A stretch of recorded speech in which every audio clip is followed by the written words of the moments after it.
Muy buenas nuevamente. Vamos a invitar a Miguel Palomo a ver si ahora no hay más problemas de...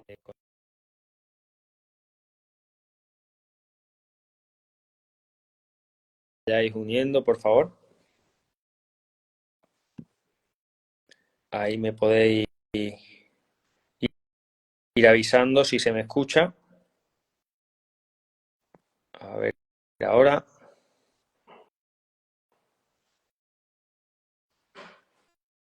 A ver, seguimos intentando.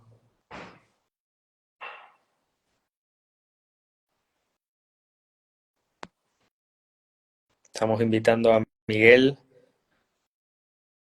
A ver si se me escucha, pero no puede entrar Miguel. No sabemos ahora mismo por qué. Seguimos probando. Gracias a los que me estáis avisando. Ya solo queda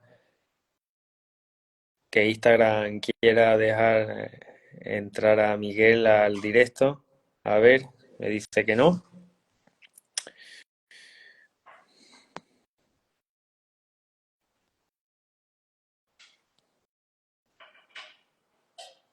Ahora sí.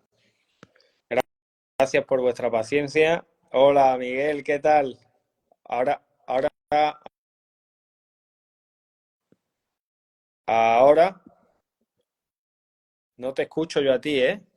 No sé si a ver, en el chat podéis decir, ¿estáis escuchando ahí a Miguel o soy yo? A ver, no te escuchamos. A ver si podéis avisar ahí por el Un chat si escucháis a Miguel, quizás es algo mío. segundito. Ahora sí, ahora sí. Ahora sí, Ahora, vamos a una cosa. por fin. Creo Perfecto. que Zuckerberg no quería que hablaras hoy, Miguel. Uy, ahora no te digo yo. A ver, me voy a poner estos cascos y así se me... A A ver. ver. ¿Hola?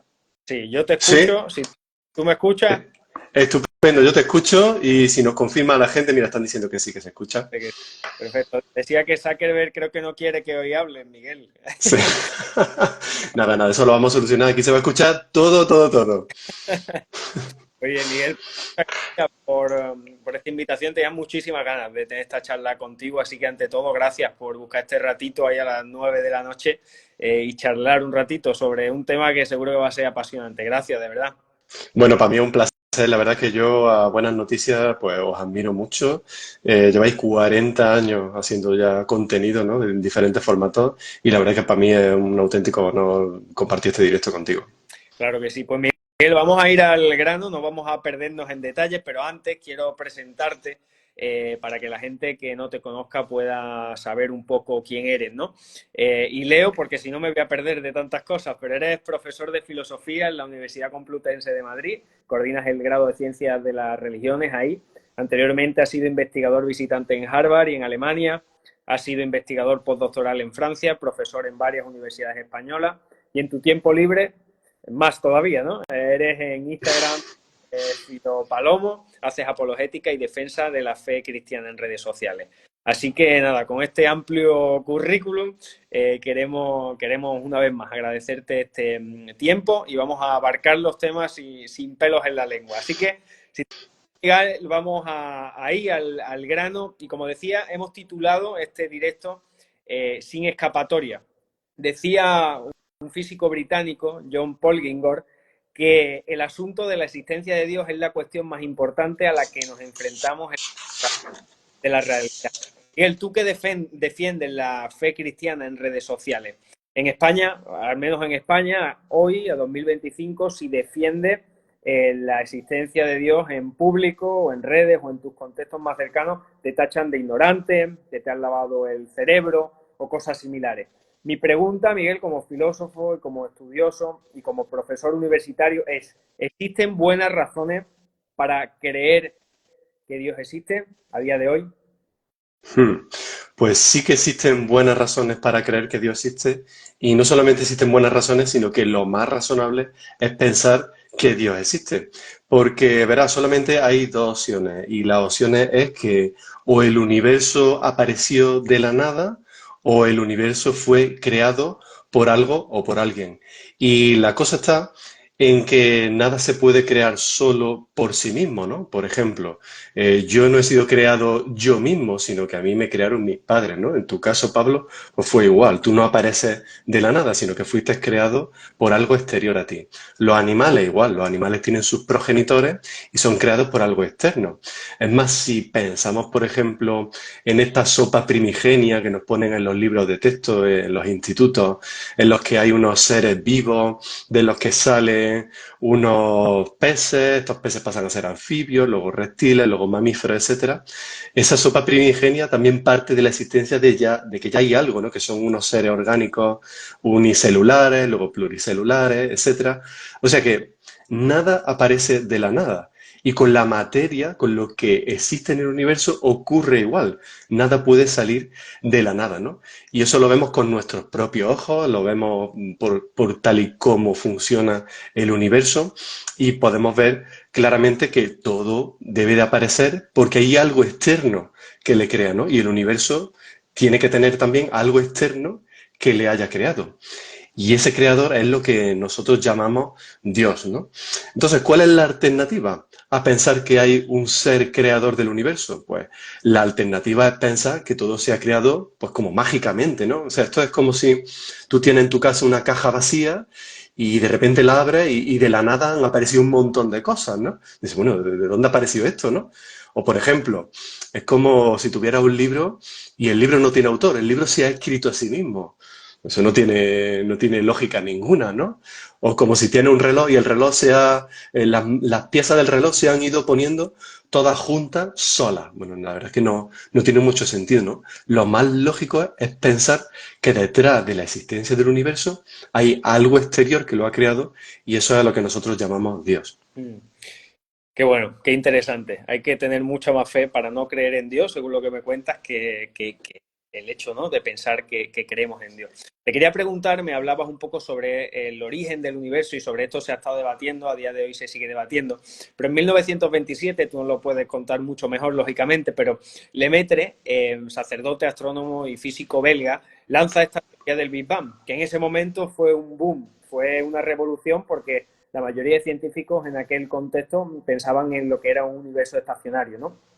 De hecho, como sabemos, y es como dato curioso, ese nombre fue acuñado de manera incluso despectiva por otro científico, ¿no? Mi pregunta es esta teoría que a día de hoy, después fueron viniendo una serie de sucesos y de evidencias científicas que de alguna manera hicieron que el Big Bang cobrase sentido y a día de hoy sea lo ampliamente reconocido dentro del mundo académico. Mi pregunta es si esta aceptación, más o menos universal en el mundo científico, refuerza la idea de un creador o puede entenderse este inicio completamente independiente de cualquier trascendencia o creador. Hmm. Pues la teoría del Big Bang sí que refuerza la idea de que existe un creador, ¿no? La teoría del Big Bang o la teoría del Gran Pum, como la han traducido en algunas ocasiones, ¿no? El Gran Pum, la gran explosión, ¿no? Pues bueno, como bien dice, el creador de la teoría del Big Bang es Georges Lemaitre, que fue un científico y también fue sacerdote católico. Y este científico y sacerdote, en base a la teoría de la relatividad de Einstein, él llegó a la conclusión de que el universo tuvo que aparecer de un inicio, de un punto de materia en el que estaba unida toda la materia del universo, que debió explosionar y de ese modo pues nació el universo, digamos. Y es curioso porque cuando Lemaitre propone esta teoría por primera vez, el ámbito científico la rechaza. Y rechaza esta teoría, ¿por qué? Pues por un motivo muy sencillo, y es que tiene connotaciones teológicas, el Big Bang, ¿no? El inicio del universo, la creación, el nacimiento del universo en un momento concreto. Entonces, bueno, ahí los científicos tienen sus sesgos y la rechazan. Pero muy poco después, en 1929, otro científico, Edwin Hubble, lo que hace es confirmar la teoría de Lemaitre.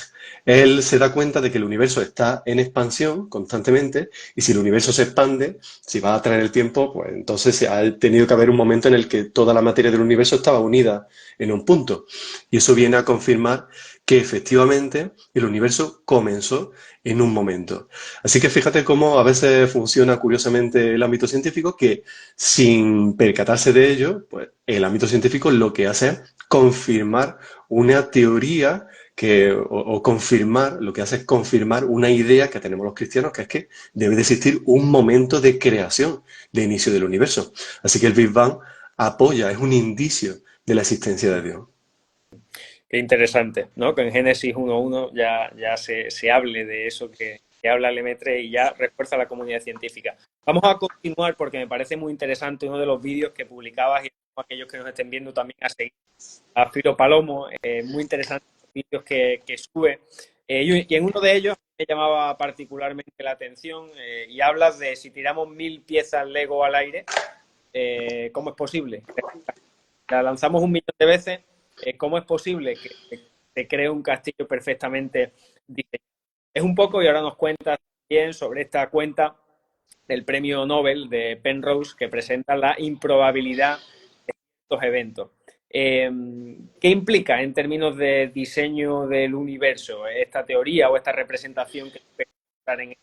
¿Se puede atribuir eso de tirar las piezas Lego a la casualidad o hay algo detrás? ¿Hay una inteligencia? Pues fíjate, porque es muy interesante que Roger Penrose, como bien dice, premio Nobel de Física en el año 2020, él afirma que, bueno, él se pregunta que qué probabilidad hay de que el universo que conocemos, con el orden, con la estructura tan estructurado tal y como lo conocemos, haya surgido por azar. Y no solamente se lo pregunta, sino que él propone un número que nos dice qué probabilidad hay de que el universo haya nacido por azar. Y él dice que la probabilidad es 1 partido por 10 elevado a 10 elevado a 123. Que dice, bueno, vale, ahí me deja un número y ahora ¿qué significa eso? Bueno, para que te hagas una idea y para que los que nos están escuchando se hagan una idea, el número 10 elevado a 3, perdón, 10 elevado a 10 elevado a 123, si tú quisieras escribir todos los ceros que componen ese número, no habría átomos en el mundo para que pudiese escribir físicamente todos esos ceros. O sea, para que os hagáis una idea de lo grande que es ese número. Entonces, 1 partido por ese número tan enorme significa que la probabilidad es ínfima. Es enormemente pequeña, es muy pequeña, ¿no? Y para que os hagáis una idea, la probabilidad de que el universo con este orden y con esta estructura surgiese al azar, digamos, os voy a poner una imagen para que lo penséis, ¿no? O sea, pensad, por ejemplo, en que echáis la lotería y os toca. Bueno, algo bastante poco probable, pero oye, todo el mundo conoce a alguien al que le ha tocado la lotería, ¿no? Vale, eso es poco probable. Bueno, pensad ahora en que echase la lotería todos los días y todos los días te tocase la lotería. Bueno, eso ya es más complicado, ¿no? Ya me parece que nadie conoce más a nadie al que le haya tocado la lotería todos los días. Pero esto es muchísimo más improbable. Pensad en que vosotros echaseis la lotería en todos y cada uno de los instantes de vuestra vida. Y en todas esas ocasiones os tocaría la lotería. O sea, bueno, pues ya estamos hablando de casos mayores, digamos, ¿no? Pues el que el universo que conocemos, ordenado y estructurado, hubiese nacido al azar, es mucho más improbable de que nosotros echásemos la lotería cada instante de nuestras vidas y nos tocase. Muchísimo más. O sea, para que os hagáis una idea, ¿no? Entonces, el que cree que el universo nace ordenado y con esta estructura por azar, en verdad está teniendo una fe ciega. ¿Por qué? Porque todos los datos que tenemos nos indican que lo más probable es que en la creación del universo hay una intencionalidad y que por lo tanto debe de haber un agente creador, es decir, lo que llamamos los cristianos Dios. Eh, Rescato una frase de Roger Penrose. Dice, yo diría que el universo tiene un propósito, no está ahí simplemente por casualidad. De alguna forma conecta mucho con el vídeo, ¿no? Tú decías, de alguna u otra forma, tú eres una de esas piezas. Tú has sido puesto con una intención, con un propósito. Por tanto, el hecho de que haya sido creado también nos lleva a la idea, o eso creo yo, de propósito. Y justo de eso te quiero hablar ahora, ¿no? De esa idea de trascendencia que tanto se ha comentado, tanto se ha hablado a lo largo de la historia, pero un poeta mexicano, Octavio Paz, decía, quiero seguir, ir más allá y no puedo. Todos, de alguna u otra forma, independientemente de dónde hayamos nacido, de quiénes sean nuestros progenitores y de la cultura que tengamos, tenemos ese deseo, como tenía Octavio Paz, de ir un poco más allá, de ir más allá de nosotros mismos. Así que mi pregunta, Miguel, ahora le voy a dar un poco la vuelta a la pregunta obvia, y es, eh, ¿qué respuesta tiene el ateísmo a esta sensación que todos en algún momento hemos vivido de trascendencia? El ateísmo tiene una respuesta que para mí es decepcionante, ¿no? Porque el ateísmo dice, no vales nada. Mm. No eres más que un animal en una especie de selva infinita. No eres más que un animal intentando sobrevivir. No eres más que un conjunto de átomos. Eres un saco de átomos. En los átomos no hay moralidad, los átomos simplemente se dejan existir, por lo tanto, lo que pensamos que está bien, que está mal, bueno, eso son ideas que están en nuestra cabeza y en ningún otro lugar, desde este punto de vista del ateísmo. O, por ejemplo, cuando vemos tanta injusticia en el mundo, en verdad, si el ateísmo te dice, bueno, no hay injusticia, porque este saco de átomos que eres tú, en verdad los átomos no piensan en la justicia, eso es algo que tú tienes en tu cabeza, ¿no? No hay propósito en la vida, ¿no? Tú puedes poner un propósito propio a tu vida, pero en verdad ese propósito es temporal, porque ese propósito que tú piensas de tu vida morirá contigo y desaparecerá, ¿no? Por lo tanto, no eres nada, no vales nada, vales lo mismo que un árbol, vales lo mismo que una piedra, es decir, un valor ínfimo, ¿no? Sin embargo, el cristianismo es distinto, ¿no? Porque el cristianismo te dice, tú no eres un accidente, tú eres una creación de Dios y tú has sido creado por amor, porque Dios te ama, Dios te conoce personalmente, te conoce por nombre, te ha moldeado, te ha hecho, digamos, a mano. Y tus esperanzas, tus pensamientos, tus necesidades, todo eso no son un cóctel químico que tienes en tu cabeza, sino que es un reflejo del alma que tú tienes y que apunta directamente a Dios. Esa trascendencia de la que tú hablabas antes es una necesidad espiritual que nosotros tenemos. Y esas necesidades de trascender, de superar la muerte, de mantenernos con vida, por ejemplo, eso no lo satisface nada en esta vida, ni los amigos, ni la familia, ni las fiestas, ni el trabajo, ni el dinero, ni el ocio, ni absolutamente nada. Solamente Dios puede satisfacer esa necesidad. Y yo creo que esto lo explica muy bien el escritor C.S. Lewis, que es muy conocido por haber escrito las Crónicas de Narnia, y él era un intelectual muy destacado. Él decía vamos a ver, nosotros como humanos tenemos muchas necesidades, pero para cada necesidad que tenemos, en este mundo existe algo que satisface esa necesidad, ¿no? O sea, por ejemplo, yo tengo hambre, bueno, pues existe una cosa que se llama comida y me satisface esa necesidad.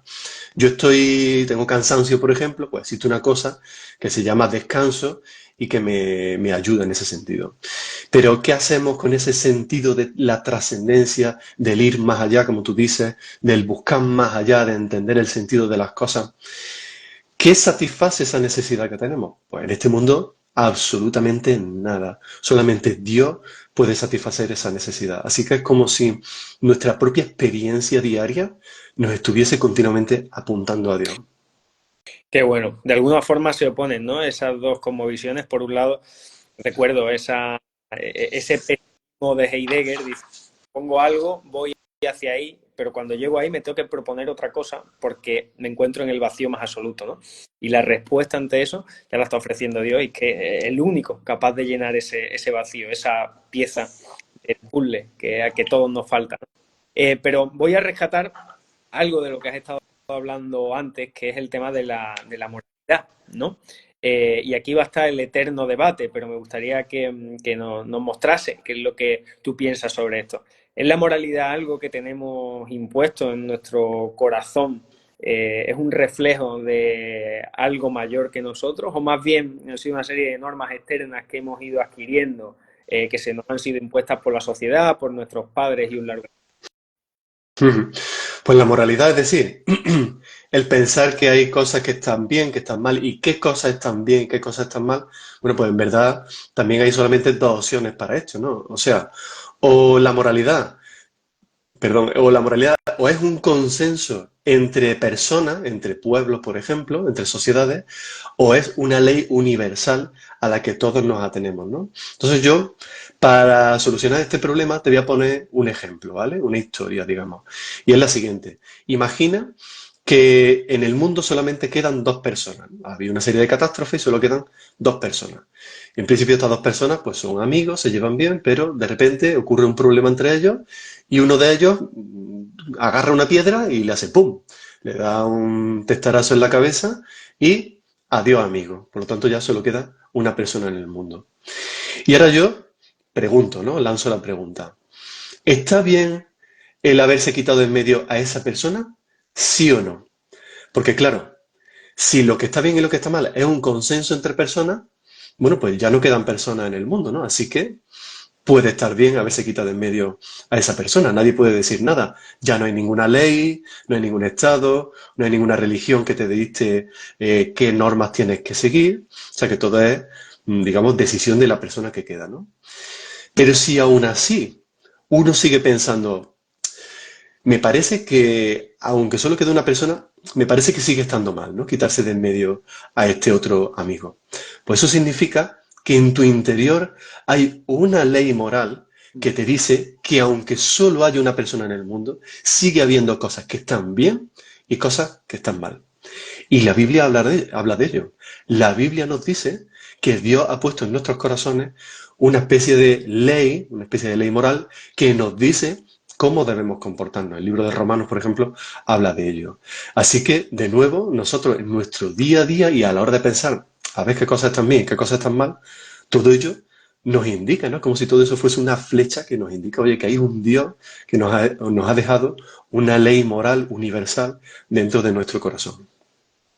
Qué interesante.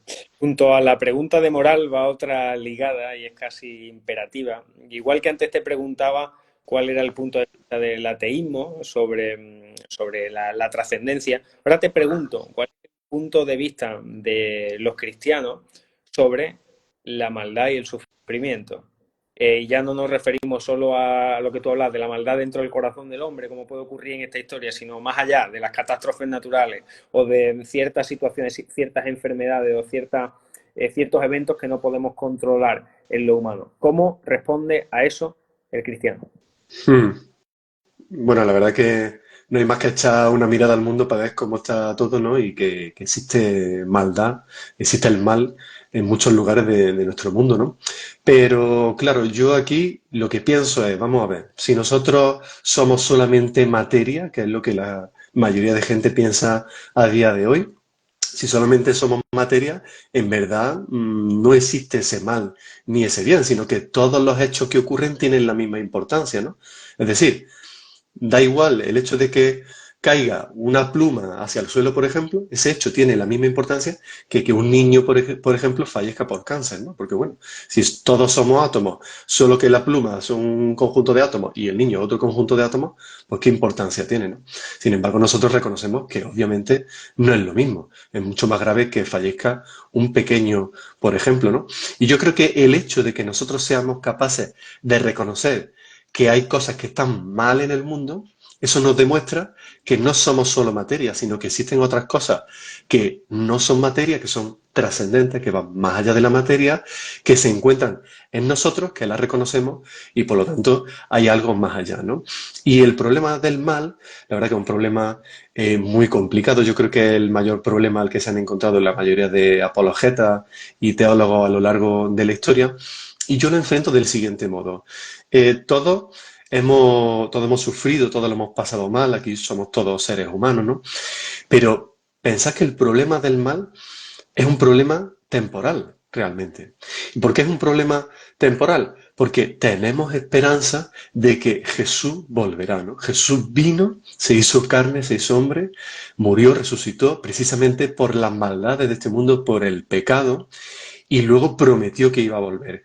Y todos los indicios de los textos bíblicos nos indican que esos textos son verdad y por lo tanto Es racional tener esperanza en ese mensaje de esperanza de que Jesús volverá, reinará, solucionará todo y cada uno de los problemas y lo que hará es limpiar toda lágrima. Así que el problema del mal, digamos que está solucionado en el futuro, pero es un problema temporal. Mm.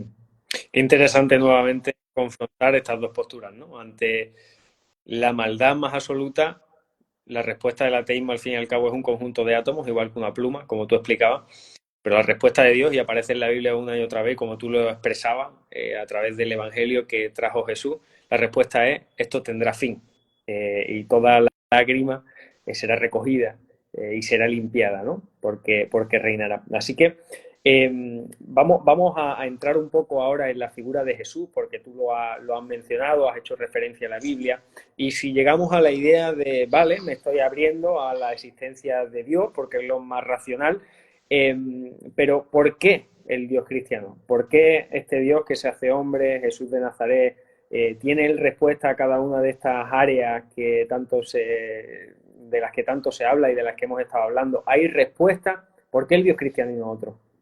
Pues una pregunta muy interesante, porque normalmente la gente piensa que uno escoge una religión como, bueno, como quien escoge un equipo de fútbol, ¿no? El que más te guste y tal. No, pero no se trata de eso. Se trata de qué religión es verdad.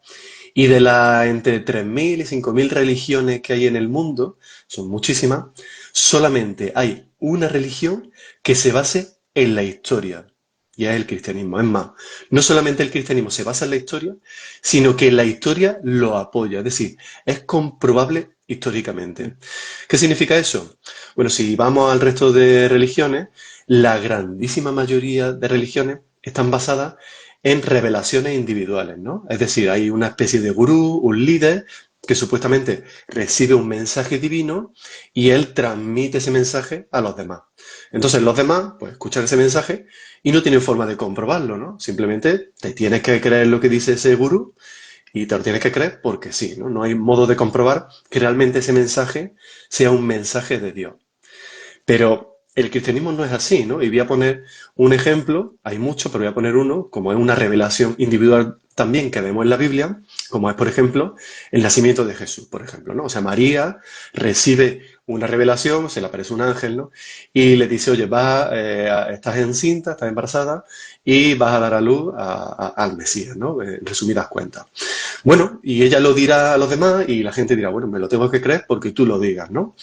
Pero claro, una vez que Jesús crece, una vez que Jesús empieza a hacer milagros, una vez que Jesús empieza a hacer su obra, una vez que Jesús muere, resucita, se le aparece a la gente, digamos que el milagro queda confirmado. Y queda confirmado históricamente. Se puede ir a los textos y comprobar la veracidad histórica de esos textos, cosa que no se puede comprobar en el resto de religiones, como digo, que están basadas en esas revelaciones individuales. Por ejemplo, el Islam, ¿no? Tenemos a Mahoma, que recibe esa revelación individual y ahora sus súbditos, digamos, sus seguidores, pues bueno, tampoco, no tienen forma de comprobar que la revelación de Mahoma es realmente una revelación de Dios, ¿no? Sino que se lo tienen que creer.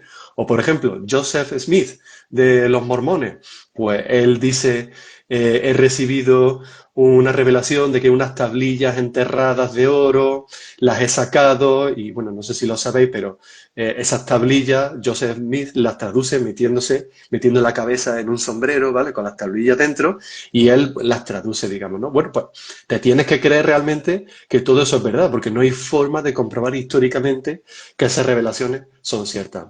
Te las tienes que creer ciegamente. Pero es que el cristianismo es diferente. Porque el cristianismo no te pide una fe ciega. El cristianismo te dice, aquí tienes la verdad. Ahora ve tú y compruébalo si quieres. Y se puede comprobar. Es la única religión que se puede comprobar históricamente. Y eso es lo que separa al cristianismo de todas esas religiones. Qué interesante.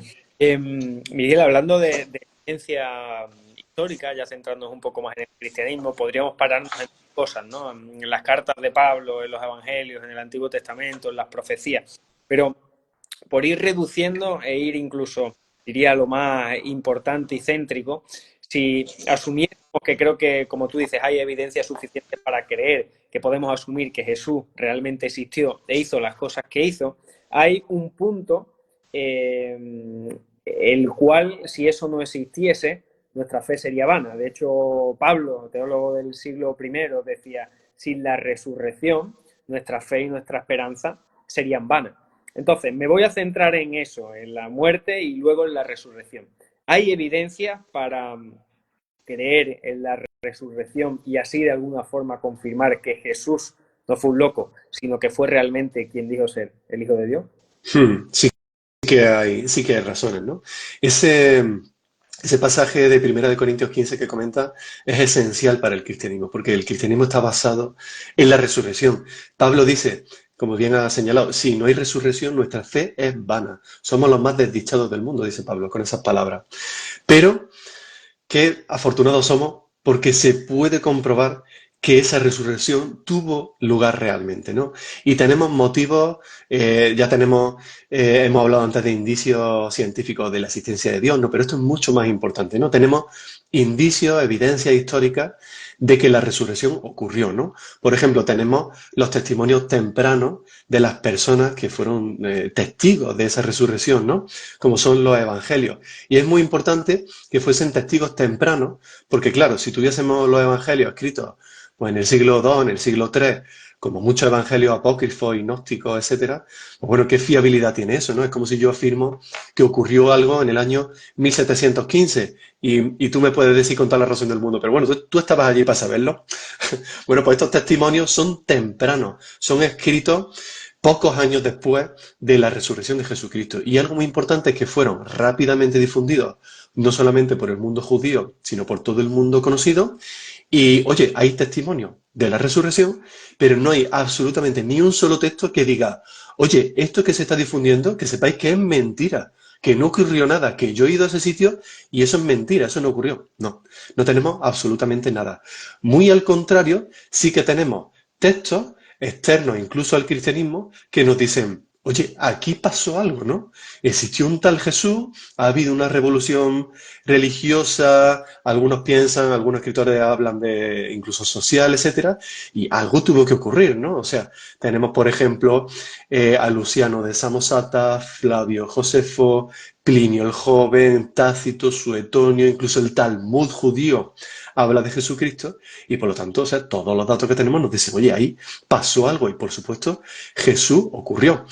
Y los datos que tenemos sobre cómo hubo una revolución espiritual enorme en el mundo judío tan tradicional y tan poco dado a los cambios, gente como los evangelistas que dieron sus vidas literalmente por escribir los evangelios y por transmitir el mensaje de Jesús. Porque cuando ellos escribieron los evangelios, ellos ni ganaban dinero, ni ganaban poder político, es decir, no son textos interesados. Más bien ellos lo perdían todo, perdían sus vidas, sus trabajos, su prestigio, perdieron literalmente sus vidas, ¿no? En definitiva.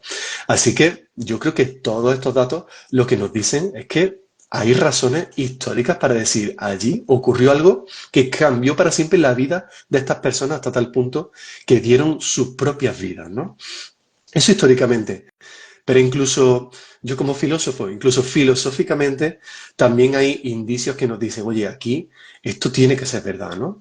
Porque, por ejemplo, tenemos una continuidad increíble entre el Antiguo Testamento y el Nuevo Testamento, ¿no? O sea, estamos hablando de que la Biblia fue escrita durante 1500 años por más de, perdón, 40 escritores. Escrita en 1500 años por 40 escritores.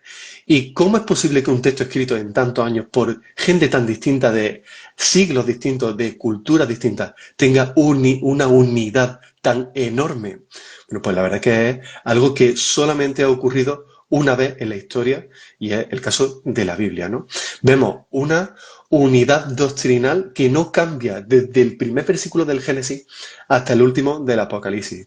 Vemos cómo Isaías 53, por ejemplo, habla del Mesías que tiene que venir, también algunos salmos que hablan de esa muerte y de esa resurrección, y vemos cómo esas profecías se cumplen luego en el Nuevo Testamento, y vemos que en cuanto a preservación de textos, manuscritos, etcétera, no hay ni un solo dato que nos diga, oye, esto es mentira, esto se le han inventado, ha habido añadidos posteriores.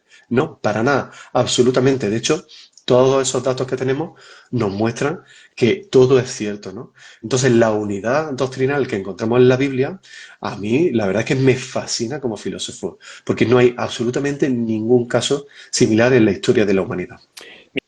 Miguel, vamos a ir concluyendo, pero voy a terminar como empezamos. Empezamos diciendo que este pequeño directo lo habíamos titulado Sin Escapatoria. Mi pregunta es, y hemos hablado de la trascendencia, hemos hablado de si existe Dios, si hay buenas razones para creer. Incluso la Biblia no habla en Eclesiastés de que Dios puso en el hombre, en el corazón del hombre eternidad. Y hemos hablado de cómo esa trascendencia, ese anhelo de trascendencia, nos hace que busquemos a ese Dios. Hemos hablado de la moralidad, hemos hablado de muchas cosas y hemos aterrizado finalmente en Jesús.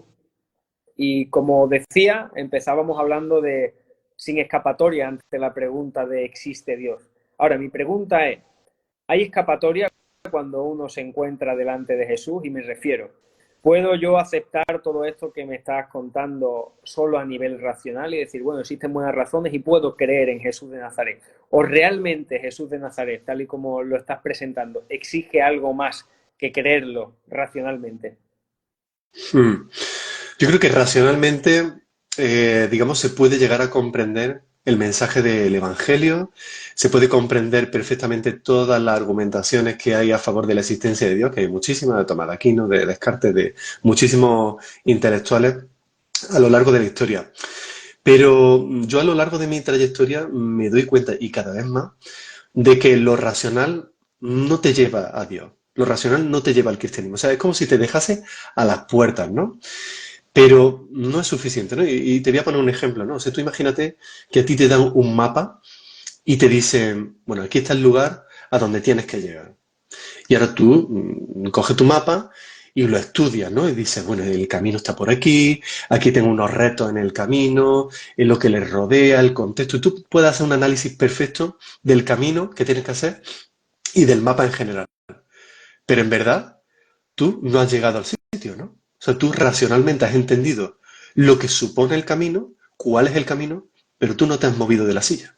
Entonces te falta lo más importante, ¿no? Y esto es muy importante porque el Evangelio, el mensaje del Evangelio, no es teoría, es práctica. Mm. Y si uno recibe el mensaje del Evangelio, lo gestiona mentalmente y dice, vale, esto tiene sentido, pero eso no te mueve de la silla, entonces te estás perdiendo absolutamente todo el Evangelio, ¿no? Porque el Evangelio, digamos que te mueve. El Evangelio se muestra, ¿no? Digamos que tú no vas a experimentar la transformación que Dios te promete en tu vida si tú no sigues ese camino hasta llegar al lugar que no es otro que Jesús, que es la figura del Jesús histórico, la figura del Jesús Dios que te abre los brazos y te acepta a pesar de todos nuestros fallos, ¿no? Así que yo creo que si hay alguien que esté escuchando y digamos que le cuadra todo, pero no ha decidido dar el paso, yo le animo, ¿no? A que ore hoy mismo, a que quite este directo, si me permites, Pablo, a que quite el directo y ore a Dios y le diga, yo quiero seguir ese camino, ¿no? Y eso es lo que realmente te trae el cambio. No lo racional, no el comprender intelectualmente, sino el realizar esa acción y decir, oye, yo voy a seguir a Dios. Qué bueno. Creo, Miguel, que todas las personas que están escuchando este directo hoy se llevan un reto, ¿no? Y es no solo indagar e investigar y empaparse de datos y de historia, sino también tener un encuentro personal con Jesús. Y como tú decías, hoy puede ser el día de Apocalipsis 3:20, ¿no? He aquí, yo estoy a la puerta y llamo. Si alguno oye mi voz y abre la puerta, yo entraré a él y cenaré con él y él conmigo. Y él es lo que quiere, un encuentro personal con cada uno de nosotros, hacer ese camino, no solo sentarnos y hacer el mapa, ¿no? Así que, Miguel, no sé si hay algo que quieras decir. Yo siempre dejo ahí el minuto de oro al invitado. Así que no sé si hay algo que se te haya quedado en el tintero o algo, una última cosa que le quiera decir a las personas que están por aquí. Pues yo lo único que podría añadir es que realmente toda nuestra vida apunta a Dios, ¿no? O sea, toda nuestra experiencia personal en nuestras vidas es una enorme flecha que apunta a Dios. Yo creo que científicamente, lógicamente, filosóficamente, históricamente, teológicamente, racionalmente, todo te lleva a Dios, ¿no? Y creo que no hay que tener miedo en ese sentido a acercarse a la ciencia, a acercarse a la filosofía, ¿no? Que ha estado algo denostada en el ámbito cristiano.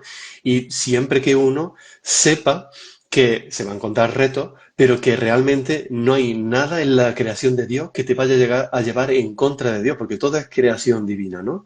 Entonces, ¿hay algo malo en el universo, digamos, que tú puedas estudiar? No, pues realmente no, porque el universo muestra la divinidad de Dios, ¿no? Como dice Romanos 1:20, ¿no? Las maravillas de la naturaleza en este sentido, ¿no?